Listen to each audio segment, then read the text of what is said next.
முறையிலே நீதி காரகனாக இருக்கின்ற சனீஸ்வர பகவான் மிக அற்புதமான வரலாறு. அப்படிப்பட்ட வரலாறு புகழ்பெற்ற திருநள்ளாறு தர்பாரணேஸ்வர சுவாமியினுடைய தேவஸ்தானம் ஆம் ஆம் ஆம் எவ்வளவு அழகான ஒரு ஏற்பாட்டை செய்த வண்ணம் இருக்கிறார்கள். சிவாச்சாரியார்கள் எல்லாம் சனீஸ்வர பகவானை பிரார்த்தனை செய்து மிக அழகான முறையிலே வாக்கிய பஞ்சாங்கத்தின்படி இந்த ஆலயம் நடைபெறுகின்றது.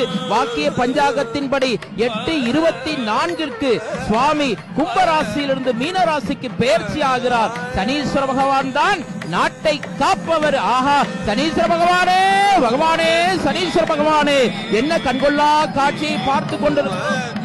அழகான ஒரு காட்சியை நாம் பார்த்த வண்ணம் இருக்கிறோம். மூலஸ்தானத்திலே சிவாச்சாரியார் பெருமக்கள் எல்லாம் மிக அழகான முறையிலே கற்பூர தீப ஆராதனை காண்பித்த வண்ணம் இருக்கிறார்கள். ஒரு பக்கம் நாதஸ்வர இசை கலைஞர்கள் இசைத்துக் கொண்டிருக்க, சுட்ட மத்தளம் ஒரு பக்கம் வாசிக்க, தர்பாரணேஸ்வர சுவாமியினுடைய ஆலயத்திலே சான்றோர்களும் ஆன்றோர்களும் பெரியோர்களும் குழுமி இருக்க, நாமும் அந்த கண்கொள்ளா காட்சியை சனீஸ்வர பகவானுக்கு நேராக நின்று கொண்டு பார்த்துக் கொண்டிருக்கிறோம். ஆம், என்ன அழகு, என்ன அழகு, எத்தனை அழகு, கோடி மலர்கள் கொட்டிய அழகு.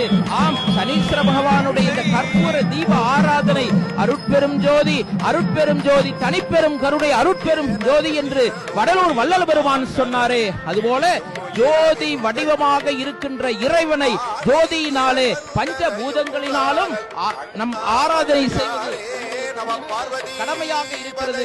எங்களால் நிற்கக்கூட முடியாத அளவிற்கு மிக அழகான முறையிலே நெருங்கிய வண்ணம் அடியார்கள் இருக்கின்ற அந்த காட்சியை பார்த்து கொண்டிருக்கிறோம்.